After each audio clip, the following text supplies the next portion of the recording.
Hey guys, welcome back to another one of these daily vlogs. Day number 14 here. Just finished up on the Pushka League coverage for the second day. I was doing all the hosting and thought I'd do a quick roundup of the day. So let's open up and quickly nail this through because I'm not sure. This is probably a little bit shorter than my usual videos just because give me less time in the days, especially on those free series days, which are going to be upcoming.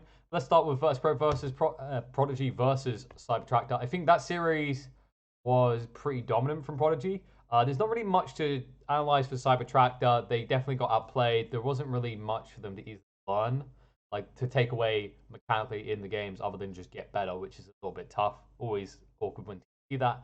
But hopefully they improve. Maybe they need to bring a little bit more wisdom into the squad, someone who's veteran and has a lot more experience in pro games. That might help them. But for Virtus.pro Prodigy, I'm liking what I'm seeing. There's definitely a lot of potential in this team. It's nice to see the epileptic kid, or as I like to call him, epileptickled, is getting used to playing heroes that aren't just illusion-based ones. And it was quite funny to see his opponents pick illusion-based heroes and see how he adapted to that quite effectively. I definitely think DM is a great addition to the squad, gives him a lot of flexibility, and I'm interested and very excited to see how the squad progresses under the leadership of Safe. And tomorrow we will see them with their first challenge, which can be Empire Hope. They did manage to 2-0 Cyber Legacy. Definitely think this is still Virtus.pro Prodigy favored, and we'll have to see if there's a hope in hell for Empire or if Prodigy will just run away from that. I think if Empire can get some naughty drafts going on to maybe catch Virtus.pro off guard there, that's where they've got the biggest chance.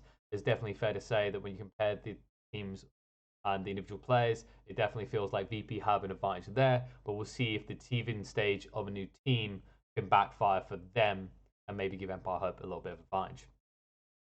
Then looking at the EU side of things, because we're going to have two best of threes tomorrow as well, which is going to round out those qualifiers. Let's talk about what happened today in the EU qualifiers, which is Viking versus Aggressive Mode. Aggressive Mode get ran over in a 2-0, but it wasn't a full run over in the second game, as actually Viking had to come back from behind.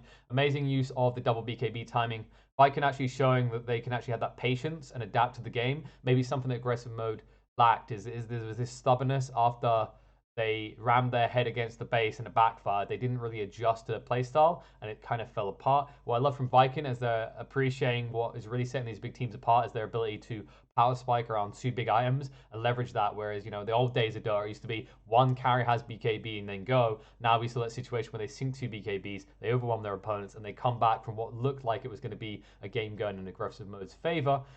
Looking at their opponents for tomorrow, OG.Seed, I would say people would have seen Viking as the favorites going into that series, but I think maybe some chinks in the armor were revealed in this series against Aggressive Mode. It'd be interesting to see if OG.Seed can come out ahead of that, because while Viking did manage to 2-0 Secret, it's the consistency that matters, and we need to see if they can actually follow through and deliver against OG.Seed, who do, of course, have that infrastructure to help them.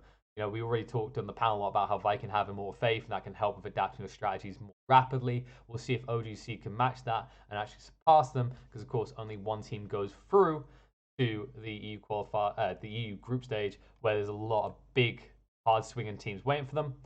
But as I said, that was just going to be a quick summary. I'd be interested to see what your thoughts are. Where do you sit? Do you think OG.Seed are going to dominate that series? Do you think Viking.GG can take it? Is it going to be a close one? Expecting 3 games? I'd love to see 3 games. I'm always a fan of that. And then, of course, with the Virtus.pro Prodigy versus side of Empire Hope, do you think the Empire can be the underdog? They can surprise us all? Because we've seen CIS is full of upsets. It's a very aggressive region where what we saw with the kind of comeback with Viking versus the side of Aggression Mode might not be as likely to happen, especially with these early in the iteration teams, these teams that find their foothold. The CIS region, it has been known to be this very rampant, aggressive region that when a game goes in one direction, especially in the tier 2, tier 3 games, it doesn't tend to turn around. But that isn't the wholesome story. We have seen plenty of times there's certain teams that maybe lack the ability to end as quickly as possible. Don't think Virtus.pro Prodigy are one of them. So I definitely expect that to be, out of the 4 teams here, I think Empire Hope versus VP is definitely going to be the less close one. But maybe there's Empire fans out there. Maybe you're going to convince me before tomorrow's panel, what is it that Empire can bring to try and repel the forces of Virtus.pro Prodigy? Although, I'm excited for tomorrow. Hopefully I'll see you all there. I'm going to be hosting both of the panel sections. And I should have, I believe it's Carl and T Governor joining me for that, so it should be some interesting perspectives. We finally get to talk to the man who's obsessed with Spirit Break at the moment. I'd love to see what his thoughts are on that hero. That's going to be it. I'm going to round up here. Thank you for tuning in. Thank you for watching this video.